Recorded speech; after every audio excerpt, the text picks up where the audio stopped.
Dieu est déjà proche. Pour entrer là-bas, il est question des enfants dignes de Dieu. Il est question des enfants qui respectent la parole de Dieu. Il est question des enfants qui vont accepter réellement Jésus-Christ de Nazareth. Il est question des enfants qui vont dire oui à Jésus-Christ, qui vont faire de Jésus-Christ leur Dieu et leur sauveur personnel.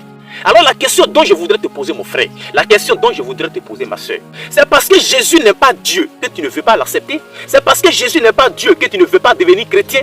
Oh, ce n'est pas de ça que la Bible parle. La Bible dit que Jésus a donné sa vie à la croix pour l'humanité. Écoute-moi bien, c'est français que je suis en train de parler. Et c'est français que la Bible a parlé. Il dit quoi? Pour l'humanité. Quand il parle de l'humanité, que tu sois un musulman, que tu sois un chrétien, que tu sois un bouddhiste, que tu sois un animiste, que tu sois une personne qui confesse autre Dieu, Jésus-Christ est mort pour toi.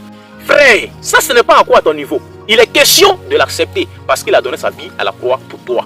Alors c'est quand tu vas l'accepter, quand tu vas lui dire maintenant oui, c'est à nous de t'expliquer maintenant pourquoi nous disons qu'il est le véritable Dieu. Sinon pour l'heure, tu ne peux pas comprendre parce que tu es égaré. Tu ne peux pas comprendre parce que tu es perdu. Tu ne peux pas comprendre parce que tu es ignorant.